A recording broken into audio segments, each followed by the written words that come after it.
네, 인사드렸습니다. 메가스터디 교육의 남유건입니다. 지금 6시 31분이 됐는데요. 여러분들 오늘 시험 보느라고 굉장히 고생 많으셨죠?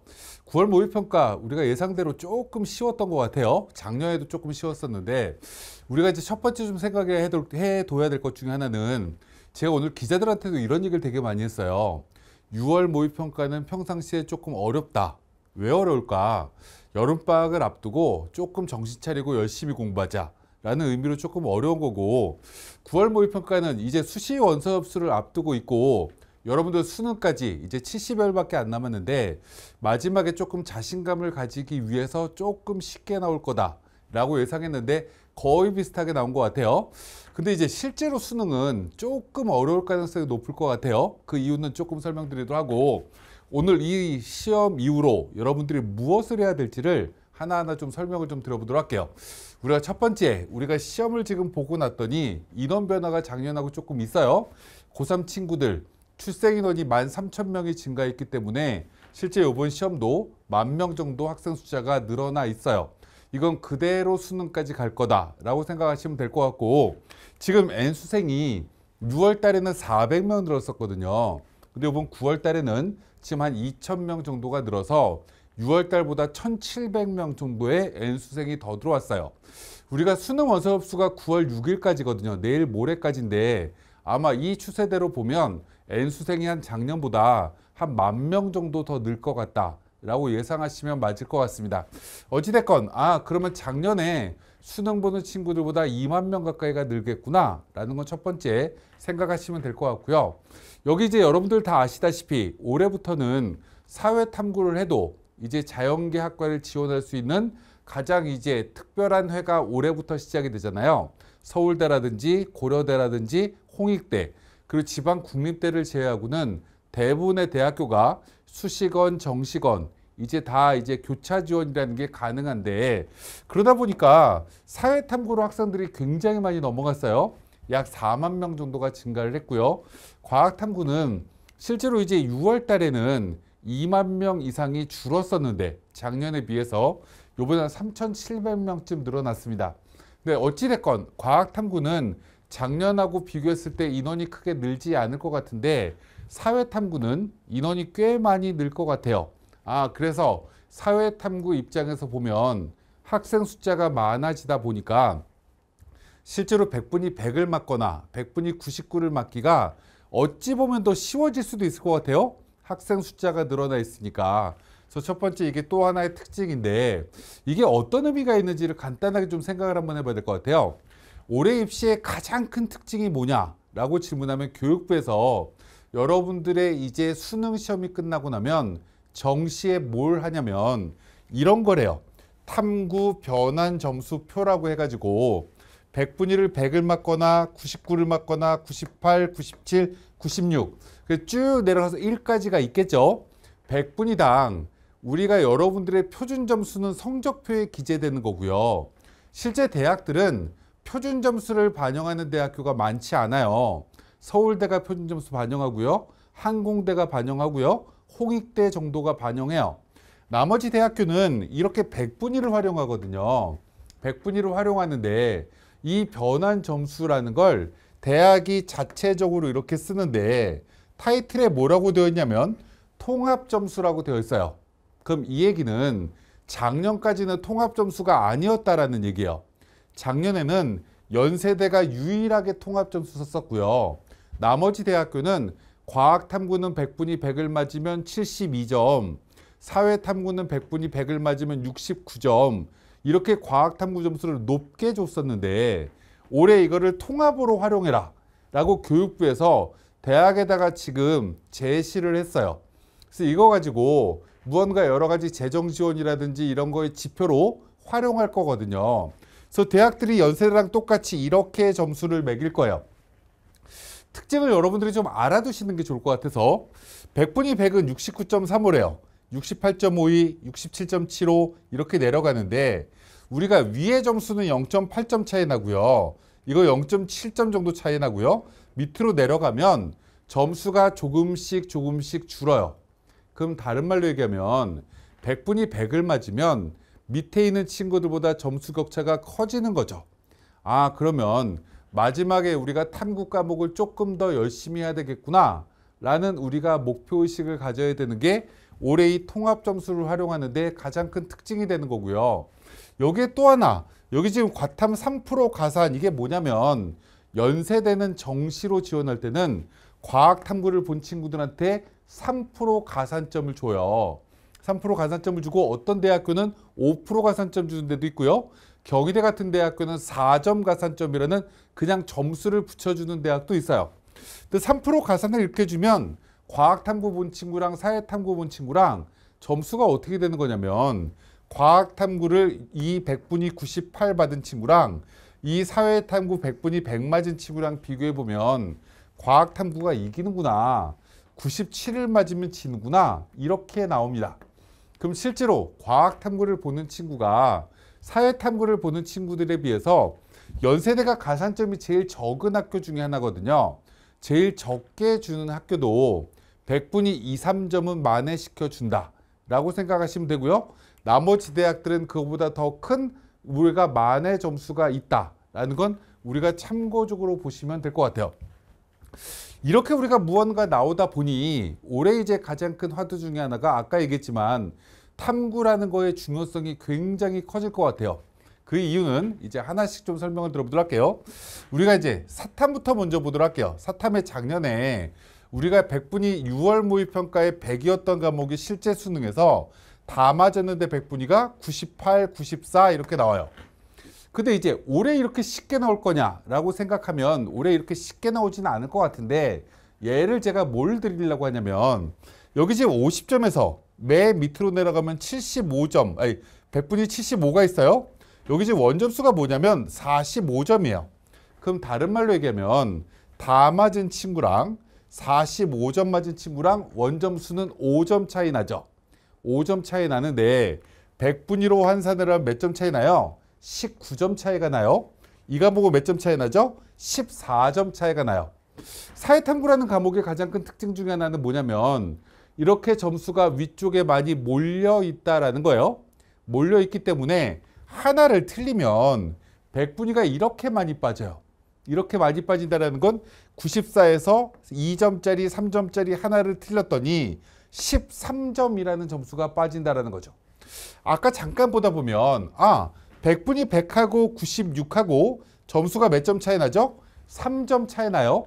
100분위가 몇 점 차이인데요? 4점 차이인데 그럼 이렇게 우리가 100분위가 94랑 70, 75 이렇게 3점짜리 하나를 틀렸을 때 81 이렇게 나오면 13점 차이가 난다는 얘기는 실제로 대학이 나중에 변환 점수 쓸 때 이 점수가 얼마나 차이 날 거냐 거의 7, 8점 이상의 점수 차이가 날 거예요.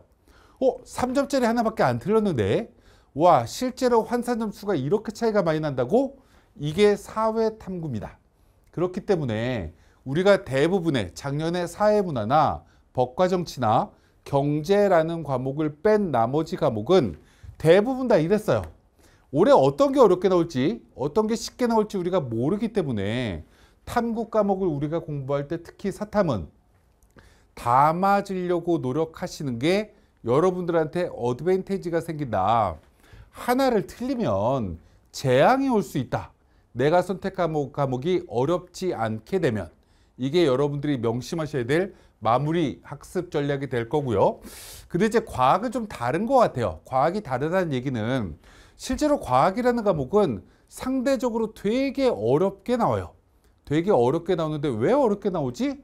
라고 우리가 질문하면 아무래도 의예과를 목표로 하는 친구들 아직까지 서울대나 고려대가 과학탐구를 지정하고 있기 때문에 최상위권에 해당되는 친구들은 여전히 과학탐구를 시험 보고 있겠지? 라고 평가원에서도 생각을 할 거예요. 그러다 보니까 작년에도 그랬고요. 이렇게 5점이 틀려도 점수가 100분이 이렇게 9점 차이가 나고요. 3점짜리 하나를 틀리면 4점밖에 안 떨어져요. 화학 같은 경우는 2점밖에 안 떨어졌고요. 물, 화, 생, 지를 모두 다 비교해 보면 평균 3점 정도밖에 안 떨어져요.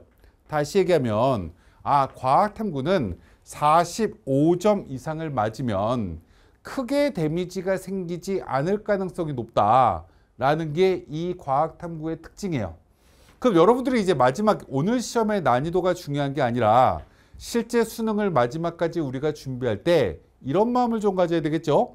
과학은 최소한 18개는 맞는다. 19개, 20개를 어떻게 맞춰야 되지? 라는 걸 기본적으로 고민해야 돼요. 왜 이걸 고민해야 되냐? 우리가 생각해 보자고요. 이 지금 2개를 틀린 친구가 100분위가 90이에요. 그럼 우리가 이런 생각을 우리가 합리적으로 할 수가 있겠죠. 어떤 생각이요? 우리가 어떤 수험생들이 지구과학을 하나도 몰라요. 그래서 모든 걸 다 찍어요. 그럼 몇 점 맞을까요? 10점쯤 맞겠죠. 왜요? 이게 오지선다형이니까. 아, 그럼 하위 4%는 몇 점쯤 될까요? 원점수가 10점쯤 될 거예요. 그럼 우리가 얘기하면 이 10점에서 45점 사이라는 얘기는 35점이라는 원점수의 갭이 있죠. 어디에요? 90에서 100분위 4 사이에. 그럼 86점이라는 100분위를 실제로 원점수는 몇 점 차이밖에 안 나는 거예요? 35점밖에 차이가 안 나는 거예요. 그러면 우와, 이 지구과학이나 과학 과목은 2개 이상 틀렸을 때는 어떤 재앙이 벌어져요? 3점짜리 하나를 틀리게 되면 100분위가 7, 8점이 떨어질 수도 있겠구나 라고 생각하셔야 돼요.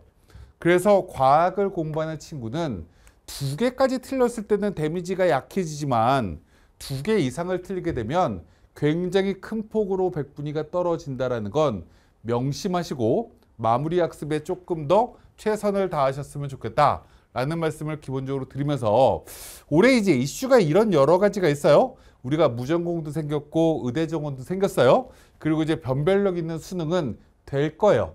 올해 지금 의대를 지금 다니고 있는 친구도 다시 수능 보겠다라는 친구들이 굉장히 많아지고 있기 때문에 시험은 어려워야 되겠다라는 생각은 평가원이 분명히 할 거기 때문에 이 세 가지 우리 기본적인 생각은 가지면서 다음 얘기를 하나씩 우리가 생각을 한번 해보도록 할게요. 첫 번째, 우리가 이제 9월 모의평가를 봤지만 우리가 지금부터 해야 될 게 뭐냐. 제일 먼저 해야 되는 건 수시원서 어떻게 써야 될 거냐. 이게 이제 제일 먼저 해야 될 거고요. 그 다음에 이제 수능 시험을 어떻게 볼 거냐. 여기까지 오늘은 얘기해야 될 것 같아요. 정시원서 접수는 나중에 이제 시험이 끝나고 성적표가 발표되고 나면 또 설명해야 할 기회가 있을 테니까 그때 얘기하도록 하고요. 우리가 수시부터 이제 하나씩 좀 얘기를 한번 해보도록 할게요. 우리가 이제 수시를 우리가 원서 쓰려고 하면 여러분들이 오늘 시험을 보고 나서 첫 번째 이런 생각이 들어야 돼요. 나는 수시에 무조건 대학을 가야 되겠다. 아니야, 나는 정시로 대학 가는 게 나을 것 같은데, 이런 무언가 기본적인 판단이 돼야 될 것 같습니다. 그 판단은 이 아래 밑에 이렇게 적어 놨어요. 아, 어떤 식으로 내가 판단해야 될 거냐. 근데 당연히 우리가 생각해야 될 건, 정시로 생각해야 되는 친구는 우와, 성적이 계속 오르고 있어. 이 정시형일 수 있죠. 두 번째, 난 내신 성적이 수시를 지원할 만큼 그렇게 경쟁력이 뛰어나진 않아. 이렇게 우리가 일반적으로 생각을 해요. 그럼에도 불구하고 수시는 원서를 써야 되죠. 그럼 이제 6장의 카드는 우리가 로또도 800만 분의 1이라는 확률을 가지고도 이렇게 로또를 사는데, 수시 6장 높아봐야 경쟁률이 100대 1, 200대 1도 안 돼요. 일부 논술 전형 빼고는. 그럼 집어넣어 봐야 되겠죠. 집어넣을 때 이제 다 결정을 어느 정도 하셨겠지만 이런 걸 가지고 우리가 기본적으로 마지막까지 좀 고민해야 될 것 같은데, 제일 밑에 우리가 오늘 얘기하고 싶은 것 중에 하나는 뭐냐면, 여기 지금 교과 전형에 3번에 뭐라고 되어 있냐면 눈치 작전이라고 되어 있어요. 올해 이제 의대 정원이 증가를 했는데 1,500명이 증가를 했는데 교과 전형, 종합 전형의 선발 인원이 의대 증가 인원이 1,100명이에요. 그럼 이게 늘어나다 보니 작년의 입시 결과가 올해는 안 맞겠구나. 특히 어디가요? 교과나 종합 전형이. 근데 종합 전형은 작년의 입시 결과가 이게 우리 학교 입시 결과인지 이게 특목고 입시 결과인지 우리가 내가 비교과가 얼마나 이 친구가 우수한 건지 이런 걸 우리가 확인하기가 어렵기 때문에 이건 우리가 이 기대치를 가지고 지원을 해야 되는 거지만, 교과 전형은 명확하게 작년 입시 결과가 있잖아요. 근데 이 입시 결과보다 올해 입시 결과가 더 좋아질 가능성이 별로 없죠. 왜요? 방금 말씀드린 대로 의대가 1100명이 늘어나 있기 때문에 그럼 어디가 떨어질 거냐? 그건 우리가 아직까지 모르죠. 그래서 마지막까지 좀 최선을 다해서 눈치 작전을 좀 해야 된다는 얘기인 거고요. 그럼에도 불구하고 우리가 이제 하나씩 좀 예를 좀 들어보도록 할게요. 이건 수시형인 친구들을 데리고 하나하나씩 좀 얘기를 한번 해보려고 해요. 수시형이다라는 얘기를 우리는 이렇게 얘기해야 될 것 같아요. 내신이 2.1등급이야 라는 어떤 문과 친구가 있어요. 그래서 입시 결과를 쭉 보다 보니까 건국대나 홍익대 정도는 정말 인기 학과는 못 가겠지만 중간쯤 되는 학과부터는 무난하게 합격할 것 같아 라는 통계를 어디 가라는 사이트나 작년에 입시 결과를 통해서 내가 확인을 했어요. 그럼 여기는 안정이겠구나 라고 여러분들은 확인할 수 있죠. 그러면 여기에 수능 최저가 어떻게 적용되지? 라는 걸 여러분들이 확인하시면 돼요. 세계 8이구나, 없구나. 그럼 여기에 안정을 집어넣을까? 라고 여러분들이 고민하시면 되죠. 이때 고민할 때 여러분들이 하나만 생각하면 돼요. 이거 정시로 갈 수 있나? 내가? 이렇게 우리가 판단하시면 되죠. 오늘 모의평가 성적을 딱 봤는데 내가 이제 메가스터디 학교정책 서비스를 확인해 봤더니 내 입시 결과를 가지고 정시로 지원하게 되면 건대는 못 간대, 홍대도 못 간대, 예를 들어서 광운대쯤 간대, 상명대쯤 간대 라고 하면 이게 내신으로 내가 안정이라고 하면 당연히 집어넣어야 되는 거겠죠, 기본적으로. 그럼 여기다 이렇게 안정 지원을 해요. 하나만 집어넣었을 때 돌발 변수가 생길 수 있으니 2개쯤 집어넣을까? 나는 수능 최저를 3개 8 맞출 수도 있을 것 같은데 못 맞출지도 모르니 수능 최저가 없는 학교를 하나를 조금 안정적인 학과 하나 집어넣어야 되겠구나. 이렇게 2개를 집어넣게 되면 여러분들은 수시에 합격할 수 있는 조건을 만들었다라고 얘기할 수 있어요. 그럼 이제 나머지 위의 대학교는 내가 어디를 넣지? 라는 걸 고민을 하면 돼요. 물론 종합으로 넣을까? 논술로 넣을까? 이런 고민도 되지만 교과로도 넣는 걸 고민을 한번 해봐야 되겠죠. 그랬을 때 이런 수능 체제를 내가 맞출 수 있나? 라는 걸 기본적으로 확인하시면 되고요. 그리고 작년에 입시 결과를 이렇게 보다 보니까 우와, 내 내신이 2.1등급인데 서강대는 2.5등급짜리도 있네. 여기 지금 성균관대는 안 보이는 것처럼 되어 있지만 실제로 있었어요. 작년에 심리학과가 3등급이 넘어가는 학과가 있었고요. 중앙대, 경희대도 붙을 수 있어요. 라고 기대하고 우리가 눈치 작전을 마지막까지 해야 된다라는 거죠, 기본적으로. 그래서 내가 이렇게 이들 대학교가 학교정책 서비스에서 정확하게 가르쳐 줄 거예요.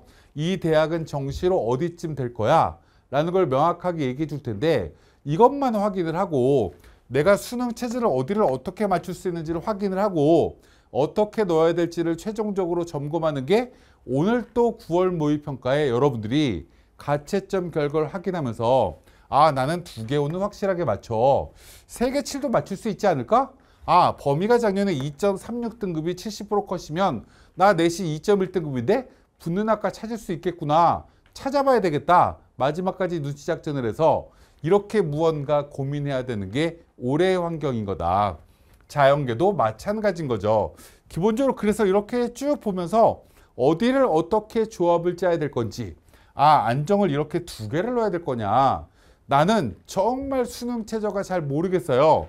2개 5를 맞출 수 있을 것 같은데 못 맞출 수도 있으니 2개 7 하나 넣자. 이렇게 결정할 수도 있는 거고요. 난 2개 5는 확실하게 맞춰. 그러면 이거는 빼고 2개 5 이상의 대학교를 나머지 5개를 쭉 넣을까? 이렇게 무언가 고민하시면 돼요. 그래서 이렇게 고민을 해서 수시의 전략을 빠르게 좀 세워야 된다. 마지막 수능 최저를 확인하시고 어디까지 맞출 수 있는지 확인하고 그리고 9월 13일 날 원서업수 마감인데 특히 교과 전형은 종합 전형이나 논술 전형 같은 경우는 우리가 마지막까지 눈치 작전을 할 필요가 없어요. 왜 할 필요가 없다라고 말씀드리냐면 평균적으로 경쟁률이 5대1이 아니라 10대1, 15대1 이 정도가 대부분 다 상회하거든요. 그러다 보니까 이 종합이나 논술 전형 같은 경우는 어차피 경쟁률이 높다. 그럼 내가 여태까지 여러 가지 검토를 해서 맞출 수 있다라고 생각되는 대학, 수능 최저가 만약에 있다라고 하면 그 조건만 만족할 수 있는 대학교면 넣으셔도 되는데 교과 전형은 작년의 입시 결과가 올해 입시 결과랑 다르게 나타날 거다. 왜요? 교과 전형의 인원이 늘었다. 의대 때문에. 두 번째, 교과 전형은 작년의 입시 결과가 좋았던 학과가 올해 떨어질 수 있다. 작년에 입시 결과가 너무 떨어진 학과는 올해 올라갈 수 있다. 이런 여러 가지를 기본적으로 고민해야 된다. 그걸 하나를 사례를 잠깐 보여드리도록 할게요. 이거 지금 70% 컷이라고 대학이 발표한 거예요. 70% 컷이라고 발표했는데 여기 지금 2023에 교육학과만 입시 결과가 없어요. 없는데 이때 교육학과가 몇 명을 뽑았었냐면 4명을 뽑았었어요. 근데 실제로 3명밖에 못 뽑았거든요. 정원을 채우지 못하면 입시 결과를 발표하지 않아도 돼요. 근데 놀랍게도 이때 이 3등으로 들어간 아이의 내신이 몇 등급이었냐면 5.7등급이었어요. 5.7등급이라고 성대에서 발표한 자료예요. 설명회 때 살짝. 그랬더니 작년에 1.41등급으로 올라갔어요. 우와, 작년에 입시 결과를 쭉 보다 보니까 1등이 어디예요? 교육학과예요. 그 전년도 5.7등급이다 보니까 1등으로 올라섰습니다. 그리고 그 다음에 볼게요. 심리학과라는 학과가 있어요. 1.69등급이었어요. 우리가 여기를 딱 보면 사회과학 계열이 더 높은데요? 라고 얘기할 수 있는데 사회과학 계열은 우리가 이렇게 얘기하시는 게 맞을 것 같아요. 사회과학 계열은 경제학과도 있고요. 정치외교학과도 있고요. 심리학과도 있고요. 여러 가지 학과가 모여져 있고요. 모집 인원이 되게 많아서 우리가 심리적으로 사람들이 집어넣을 때 안정적이라고 생각하고 집어넣어요. 그래서 이런 학과들은 입시 결과가 크게 바뀌지 않아요.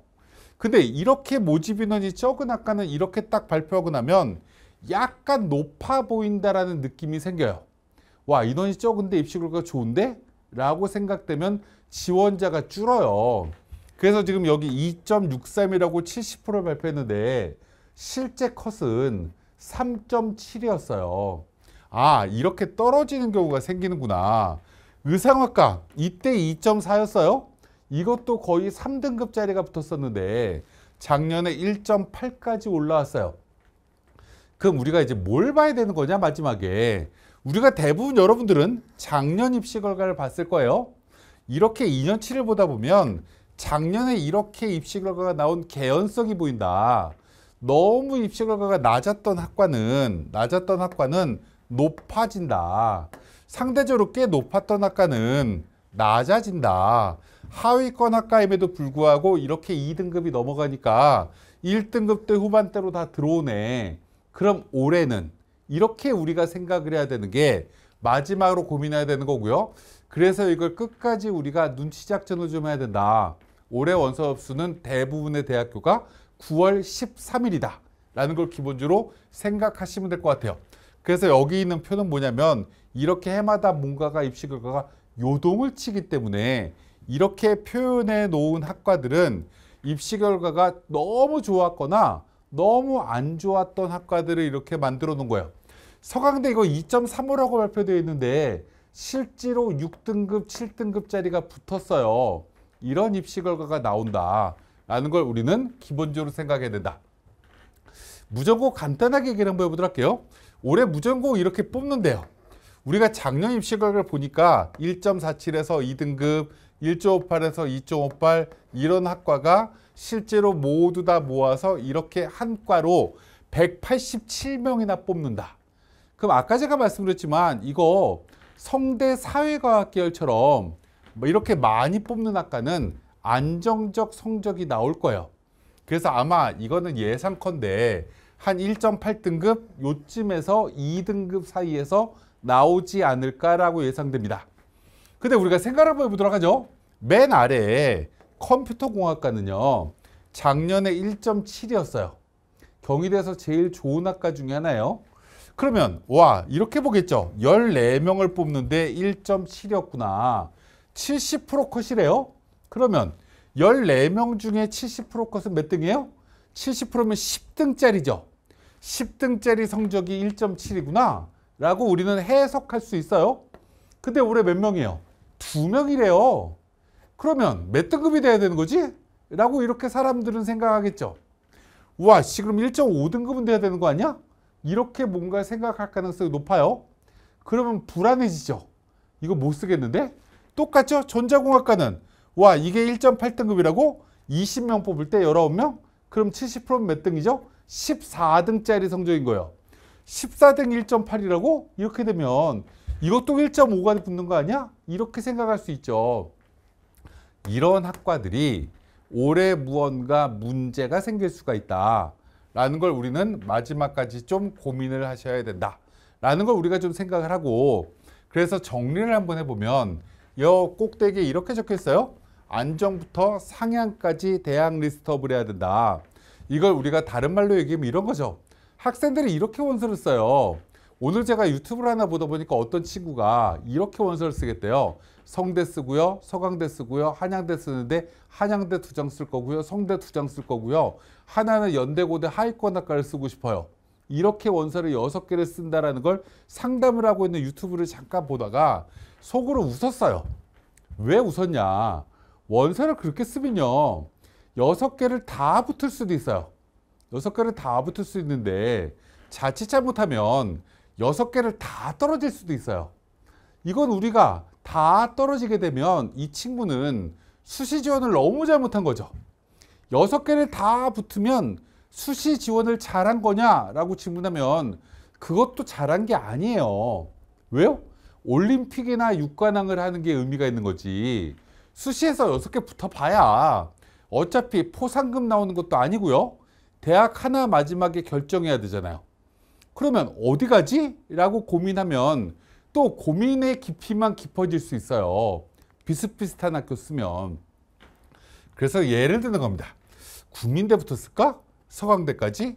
이렇게 원서를 쓰는 게 안정부터 상향까지 이렇게 무언가 우리가 고민하는 거예요. 서류를 쓰다? 아, 서류 너무 높지 않을까? 교과로 쓸까? 서류는 되나? 이런 여러 가지들을 우리가 고민을 좀 해봐야 되는 거죠. 교과로 쓰려고 했는데 경쟁률이 너무 높은데? 그럼 논술로 바꿀까? 이렇게 무언가 우리가 마지막에 어떤 방법으로 지원 전략을 세워야 될지는 계획을 좀 세워놓을 필요가 있다. 요번 주 주말까지 이런 계획을 좀 세워놓고 다음 주에 갑자기 원서 접수 기간에 계획을 갑자기 수정하려고 하면 정시에 하도 없으니까 이런 계획을 좀 세워주셨으면 좋겠다. 뭐 면접형 서류형은 이제 다 알고 계시기 때문에 넘어가도록 할 건데, 기본적으로 중요한 것 중에 하나 면접을 수능 뒤에 보는 게 있어요.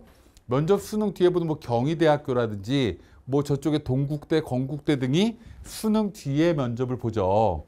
아무래도 경쟁률이 높아요. 왜요? 이건 보험의 성향을 띠는 거기 때문에. 그래서 우리가 면접을 수능 뒤에 보는 게 나한테 유리하다라고 생각할 수 있지만 모든 학생들한테 다 유리한 거니까 종합전형에서 이건 가장 경쟁률이 높을 거고 합격선도 이게 가장 높을 거다라는 건 생각을 하고 준비했으면 좋겠고, 뭐 쭉 나열한 거는 우리가 설명회 때 몇 번 말씀드렸으니까 넘어가도록 할게요. 이건 시간 관계상 쭉 넘어가도록 할 텐데, 하나 우리가 꼭 알아두셔야 되는 건 마지막, 중앙대학교에 융합형이 있고 탐구형이 있어요. 작년하고 좀 달라진 게 올해는 탐구형의 면접을 보고 융합형이 서류로 올해는 바뀌었죠. 그 우리가 이걸 한마디로 딱 얘기하면 이런 거예요. 융합형은 일반고 애들 뽑는 거고요. 탐구형은 자사고, 과고 애들 뽑는 전형이에요. 이 내신만 딱 보고 그런 거예요? 라고 우리가 얘기할 수 있는데, 실제로 이 대학의 학생부 종합전형 가이드북을 가만히 보면 탐구형은 전공적 합성을 되게 많이 보는 거구나. 이 융합형은 기본적으로 학업 영향을 많이 보는 거구나. 이런 걸 가지고 우리가 판단할 수 있어요. 와, 서류형은 기본적으로 내신이 이렇게 낮으니까 나한테 유리하네? 이렇게 판단하시면 안 된다라는 말씀을 드리고 싶은 거고요. 그런데 국민대쯤으로 내려오면, 세종대쯤으로 내려오면, 숭실대쯤으로 내려오면 이게 면접을 보든 면접을 안 보든 이 전공 적합성이 얼마나 들어가든 안 들어가든 입시 결과가 크게 차이가 없어요. 왜 그러냐? 이 국민대, 세종대 레벨부터는 외고나 과고나 자사고들의 학생들의 숫자가 지원자가 거의 없기 때문에 거의 일반고 형태로 붙어서 그런다. 그러니 우리가 기본적으로 이들 대학교부터는 너무 특목고에 대한 거부감, 즉 무적 불안감은 없어도 된다. 다시 얘기하면 특목고에 대한 불안감은 어디까지 가지시면 되냐면 건국대, 동국대에 문과 학생들까지는 가지실 필요가 있는 거고, 그 다음에 건국대 이런 대학교의 상위권 학과에 일부 과고 아이들이 온다 라는 정도까지만 알아두시면 될 것 같아요. 필요 없는 거 일단 넘어가도록 하고요. 마지막 하나, 이제 우리가 원서를 쓸 때 좀 고민해야 되는 것 중에 하나, 이게 모든 전형이 마찬가지인데 기본적으로 우리가 생각을 하나 해 주셔야 되는 거, 경쟁률을 하나 보여드리려고요. 여기 지금 종합이라고 되어 있지만 교과 종합을 우리가 생각을 하고 원서를 같이 이렇게 집어넣으셔야 될 것 같아요. 우리가 이런 거예요. 지금 연세대는 작년에 3시의 문제 경쟁률을 이때까지 경쟁률을 이래요 라고 보여줬대요. 그리고 원서 접수는 5시에 마감을 했대요. 이렇게 마감을 해요. 그럼 우리가 이제 생각을 하는 거죠. 학생들이 뭔 생각을 하는 거냐, 이때까지 경쟁률이 이렇게 보이는구나 라는 걸 기본적으로 확인을 해요. 확인을 하는데 그 다음에 이제 이걸 보고 마지막에 이제 남은 2시간 동안 원서를 쓰겠죠. 원서를 쓰는데 첫 번째 자연계부터 먼저 얘기하도록 할게요. 대기과학은 6.8이고 디스플레이는 5.3이에요. 그럼 경쟁률이 이 5.3이 더 낮죠. 그럼 여기에 애들이 더 몰릴까? 라고 질문하면 그렇지 않아요. 왜 그렇지 않냐? 이 학과가 상대적으로 인기학과이기 때문에 그래요. 대기과학과가 상대적으로 비인기학과이기 때문에 여기가 더 경쟁률이 높다. 교과나 종합이나 마찬가지입니다. 그럼 우리가 이제 생각을 한번 해봐야 될 것 중에 하나, 이렇게 경쟁률이 크게 차이가 없고 비인기학과가 경쟁률이 더 높더라도 이쪽이 경쟁률이 더 높아진다. 인기학과는 경쟁률이 막판에 많이 올라가지 않는다. 그런데 다른 대학으로 빠져나가는 추가 합격은 인기학과가 더 많이 돌아요. 왜 그럴까요? 인기학과 쓰는 친구들은 내신이 더 좋으니까 인기학과를 썼겠죠. 그러니까 더 위의 대학교로 빠져나갈 가능성이 더 높은 거예요. 이걸 기본적으로 우리가 생각하실 필요가 있다. 인 거고요. 문과 얘기를 한번 해보도록 할게요. 아동가족이 있고 사회복지학과가 있어요. 경쟁률이 3시까지 거의 똑같아요. 근데 막판에 봤더니 사회복지학과가 경쟁률이 더 높아요.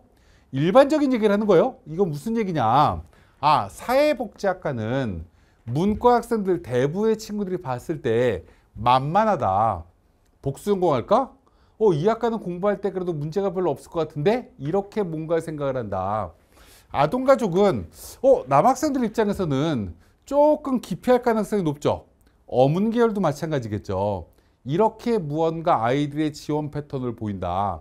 문과도 마찬가지로 인기학과가 만약에 경쟁률이 비슷하면 인기학과 경쟁률이 제일 낮을 거예요. 근데 인기학과가 뭐라고 했죠? 추가 합격자가 더 많이 돈다라고 했어요. 이런 것도 좀 고민을 하셨으면 좋겠다 라는 말씀을 드리고, 기본적으로 논술을 이제 마지막으로 고려사항 하나만 말씀을 드리면 제일 중요한 건 이거예요. 수능 최저를 맞출 수 있는가. 실제 놀랍게도요, 우리나라 수능 최저가 있는 대학교는 학생들 지원자 대비 수능 최저를 맞추는 비율이 30%에서 40% 정도밖에 되질 않아요. 경쟁률이 100대 1이면요, 실제 경쟁률은 30대 1이에요. 40대 1 사이 요거밖에 안 된다라는 거죠. 60, 70%의 친구들은 이 수능 체제를 못 맞춰요. 그러니까 조금 더 이거에 대해서 면밀하게 보셔야 된다. 그리고 문제를 조금 더 자세하게 한번 살펴보자. 오늘 이제 시험을 보셨으니 머리도 조금 아픈데 저녁 먹고 논술 문제 한번 읽어볼까? 홈페이지에 다 있으니 한 번쯤 문제를 보고 나한테 적합한 대학교가 어딘지, 수능 체제를 맞출 수 있는 대학교를 선별을 해놓고 이걸 조금 주말까지 한번 보셨으면 좋겠다. 오늘은 시간 관계상 빨리빨리 좀 넘어가려고 해요. 그래서 이렇게 뭔가 보셨으면 좋겠고, 수능 전에 보는 학교가 이런 학교가 있는데 수능 전에 보는 학교는 수능 뒤에 보는 학교보다 경쟁률이 훨씬 더 낮다 라는 건 참고적으로 알아두시면 될 것 같아요. 그래서 우리가 홍대나 건국대, 동국대 우리가 비교를 하면 수준이 크게 차이가 나지 않는 대학교인데 1.7배 정도 경쟁률이 더 높잖아요. 그래서 만약에 내 수준이 요 정도의 대학교를 꼭 가고 싶다라고 하면 수능 전에 보는 게 조금 더 경쟁률이 낮다라는 걸 기본적으로 생각하시면 될 것 같고요. 마지막 우리가 이제 이 얘기를 좀 하고 오늘 얘기를 좀 마무리 짓도록 할게요. 우리가 이제 정시건 성적 상승을 우리가 좀 해야 될 것 같아요. 만약에 3등급을 요번에 받았어요. 와, 난 진짜 2등급짜리 수능 체제 맞춰야 되는데 이렇게 무언가 하는 친구들이 우리가 좀 고민을 해야 될 걸 이 세 가지를 조금 명심을 좀 하셨으면 좋겠다 라는 걸 이제 간단하게 좀 보여드리려고 합니다. 그럼 우리가 오늘 얘기할 건 이런 것 같아요. 크게 세 경력을 이렇게 나눠놨는데 여기 지금 백분위가 83이라고 작년 국어가 되어 있어요. 원점수가 몇 점이었지? 라고 봤더니 작년에 73점이었대요. 요번 6월 모의평가도 거의 똑같았어요. 근데 73점짜리 원점수를 받은 아이가 3점짜리 국어 한 문제를 더 맞으면 백분위가 4점이 올라간대요. 4점이 이렇게 올라가고요. 이 76점의 원점수에서 82점으로 올라가려고 하면 원점수가 6점이 올라가면 되죠. 원점수가 6점이 올라가면 백분위가 8점이 올라간대요. 아, 그럼 다른 말로 얘기를 하면 이런 거죠. 아, 한 문제 3점짜리를 하나 더 맞으면 이렇게 백분위가 최소 3점에서 최대 5점 정도까지가 이렇게 팍팍 튀는 게 수능의 특징이에요. 기본적으로. 수학도 마찬가지죠. 5점 올렸더니 6점이 올라간대요. 6점 올렸더니 5점이 이렇게 올라간대요. 그럼 우리가 여기서 제가 말씀드리고 아까 수능은 어렵다, 꽤 어려울 거다라고 말씀을 드렸는데 이 얘기를 다른 말로 얘기하면 85점 정도만 맞으면 1등급이라는 게 돼요. 그럼 그 얘기를 다른 말로 얘기하면 3등급쯤 맞는 친구가 73점에서 3등급쯤 맞는 친구가 1등급까지 올라가려고 하면 점수가 몇 점 필요하지? 12점이 필요한 거예요. 그럼 국어를 어떻게 12점 올리지? 이렇게 고민하셔야 돼요. 열심히 공부해서 12점 올려야지 이렇게 하시지 말고 내가 73점에서 12점, 85점까지 올리려고 하면 와, 내가 틀릴 15점은 뭘까? 내가 지금 정말 약한 건 뭐야? 이거는 빼버려야 되겠다 일단. 그럼 그 다음에 나머지 부분에서 어떻게 12점을 올리지? 이런 계획을 기본적으로 세워야 될 것 같아요. 수학도 마찬가지인 거죠. 이 점수에서 어떻게 4점짜리 문제를 2개 또는 3개를 더 맞지? 이런 전략을 기본적으로 세우셔야 돼요. 30번 문제는 틀릴까? 22번도 틀려도 되지 않나? 이렇게 우리가 해야 되는 게 지금 70여일 남아있는 지금 시점에 여러분들이 하셔야 될 일이지 지금 남은 70일 동안 정말 미친 듯이 공부해야 되겠다. 이렇게 공부하면 범위가 너무 많기 때문에 효과가 떨어질 수 있다. 지금은 여러분들이 정말 선택과 집중을 제대로 하셔서 점수를 조금이나마 효과적으로 올릴 수 있게끔 11월 14일까지 하셨으면 정말 좋겠어요. 국어, 수학, 영어 선생님의 강의를 잘 들으시고 지금 남아있는 마무리 학습 잘 하시길 바라고요. 올해 수능 대박을 꿈꾸시면서 수시에 좋은 결과 있으실 우리 메가스터디 회원이 되시길 진심으로 바라면서 1부는 이 정도로 마치도록 하겠습니다. 감사합니다.